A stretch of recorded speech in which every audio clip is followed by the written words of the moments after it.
Hi friends, అందరికీ good morning. మీరు చూస్తున్నారు video Telugu YouTube channel. Friends, ఈరోజు ఈ వీడియోలో మనం మీరు ఏదైనా ఒక బైక్ తీసుకున్నారనుకోండి, ఆ బైక్ను ఫైనాన్స్లో తీసుకోవాలనుకుంటే నెల నెల మీరు ఈఎంఐ అయితే కట్టాల్సి ఉంటుంది. ఆ ఈఎంఐని ఎలా క్యాలిక్యులేట్ చేయాలి అనే దానికి సంబంధించి కంప్లీట్ డీటెయిల్స్ అయితే చూద్దాం. ఫ్రెండ్స్, మనం బైక్ కొనేటప్పుడు ఫస్ట్ ఆన్ రోడ్ ప్రైస్ ఒకటి ఉంటుంది బైక్ సంబంధించి. ఆ ఆన్ రోడ్ ప్రైస్ తర్వాత మనం కొంత డౌన్ పేమెంట్ కట్టి రిమైనింగ్ అమౌంట్ని మనము లోన్ అయితే తీసుకుంటాము. ఆ అమౌంట్ అనేది మనం నెల నెల ఈఎంఐ రూపంలో కడుతూ ఉంటాము. అది 1 ఇయరా 2 ఇయరా అనేది ఉంటుంది. తర్వాత మనము ఎంత పర్సెంటేజ్ ఆఫ్ వడ్డీ అని ఉంటుంది. మనము ఎంత పర్సెంట్ వడ్డీకి ఎన్ని నెలలు కడుతున్నాము అనే దానికి సంబంధించి మనకు అమౌంట్ అనేది వేరే అవుతుంటుంది, మనం కట్టాల్సిన అమౌంట్.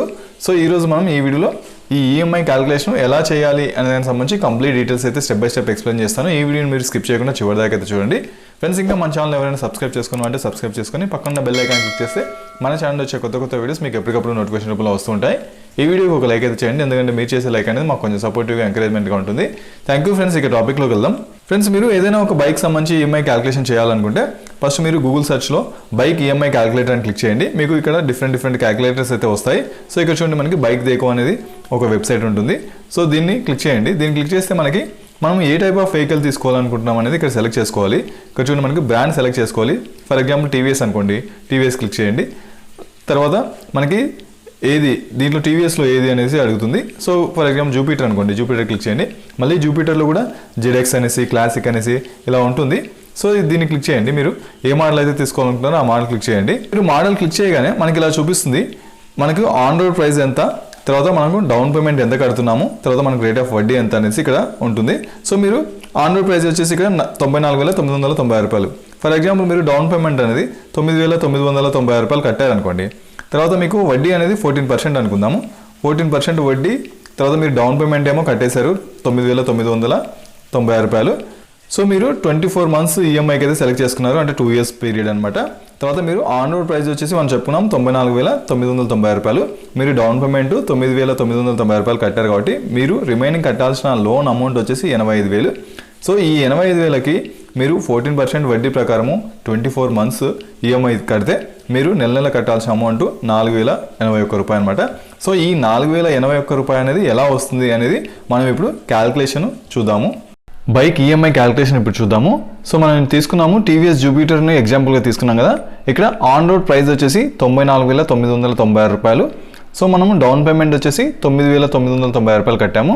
రిమైనింగ్ అమౌంట్ వచ్చేసి 85,000. ఈ 85,000 రూపాయలను మనం లోన్ అమౌంట్గా తీసుకుంటున్నాము. ఈ 85,000 పైన మనకు వడ్డీ వచ్చేసి 14%, ఇంట్రెస్ట్ రేట్ ఆర్, తర్వాత టెన్యూర్ వచ్చేసి టీ 24 మంత్స్ అనమాట. సో మనకి లోన్ అమౌంట్ తెలుసు, వడ్డీ తెలుసు, టెన్యూర్ తెలుసు. మనకి ఈఎంఐ ఎంత కట్టాలి అనే దానికి సంబంధించి మనం ఇప్పుడు చూద్దాము. దీనికి ఒక క్యాలిక్యులేషన్ ఫార్ములా ఉంటుంది. So cost of bike into rate of interest R. ఇక్కడ ఆర్ అనేది మనం 14% అని చెప్పుకున్నాం కదా. ఈ 14% అనేది ఫర్ ఇయర్ అనమాట. సో ఇక్కడ మనకి 24 మంత్స్ అని ఉంది. సో మనం మంత్స్లోకి మార్చుకోవాలి అనుకుంటే ఇక్కడ చూడండి, మనకి 14/12 ఇంటూ 1/100 చేయాలి. ఇలా 14/12 ఇంటూ 1/100 చేస్తే 0.0116 ఫర్ మంత్ అనమాట. ఇది అంటే ఫర్ మంత్ వచ్చేసి మనకు రేట్ ఆఫ్ ఇంట్రెస్ట్ వచ్చేసి 0.0116 అవుతుంది. ఇక్కడ చూడండి, మనకి cost of bike into interest into 1 + r whole to the power of t divided by 1 + r whole to the power of t - 1 అనమాట. సో ఇక్కడ చూడండి, మనకి కాస్ట్ ఆఫ్ బైక్ వచ్చేసి 85,000. తర్వాత వడ్డీ వచ్చేసి మనం చెప్పుకున్నాం 0.0116 అనేసి. సో 85,000 ఇంటూ 0.0116 చేస్తే మనకి 980 రూపాయలు వస్తుంది. సో ఇక్కడ చూడండి, మనకి 1 + 0.0116 whole to the power of 24 అంటే మనకి ఇక్కడ ఏంటి టీ అని చెప్పుకున్నాం, టెన్యూర్ కాబట్టి 24 మంత్స్ అనమాట. Same divided by 1 + 0.0116 whole to the power of 24 - 1 అనమాట. ఇక్కడ మనకి 1 + 0.0116 చేస్తే మనకి 1.0116 వస్తుంది. So 1.0116 whole to the power of 24. Same కింద కూడా ఏంటంటే మనకి 1.0116 whole to the power of 24 - 1 అవుతుంది. ఇక్కడ మనకి 1.0116 whole to the power of 24 చేస్తే మనకి ఎంత వస్తుందంటే 1.3188 వస్తుంది. సేమ్ కింద కూడా మనకి 1.3188 వస్తుంది -1. ఇక్కడ మనకి దీనిలో -1 తీసేస్తే 0.3188 అవుతుంది. సో 986 ఇంటూ 1.3188 డివైడెడ్ బై 0.3188 అవుతుంది. సో ఇక్కడ మనకి 1.3188 డివైడెడ్ బై 0.3188 చేస్తే మనకి 4.1367 వస్తుంది. 986 ఇంటూ 4.1367 చేస్తే మనకి 4078.7 వస్తుంది.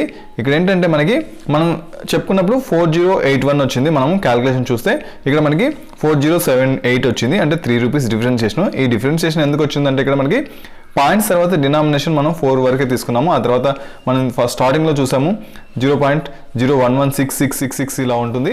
సో మనం పూర్తిగా తీసుకోలేదు, 4 వాల్యూస్ వరకే తీసుకున్నాం కాబట్టి కొంచెం క్యాలిక్యులేషన్స్ మనం పూర్తిగా తీసుకుంటే వస్తుంది. మనం 4 డిజిట్స్ వరకే తీసుకున్నాం కాబట్టి కొంచెం డిఫరెన్షియేషన్ వచ్చింది.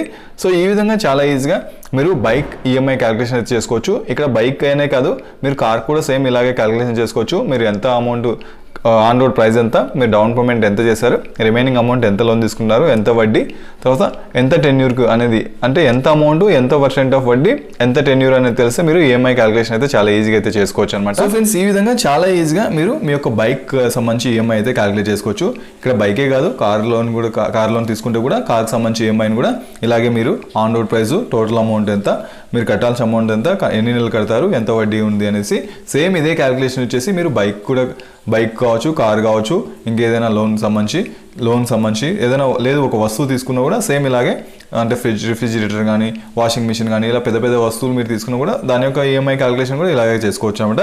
ఫ్రెండ్స్, ఈ వీడియో మీకు ఉపయోగపడిందని అనుకుంటున్నాను. ఇలాంటి మరిన్ని వీడియోస్ కోసం మన ఛానల్ సబ్స్క్రైబ్ చేసుకొని పక్కన బెల్ ఐకాన్ క్లిక్ చేస్తే మన ఛానల్ వచ్చే కొత్త వీడియోస్ మీకు ఎప్పటికప్పుడు నోటిఫికేషన్ రూపంలో వస్తుంటాయి. ఈ వీడియోకి ఒక లైక్ అయితే చేయండి, ఎందుకంటే మీరు చేసే లైక్ అనేది మాకు కొంచెం సపోర్టివ్గా, ఎంకరేజ్మెంట్గా ఉంటుంది. Thank you friends. జై హింద్.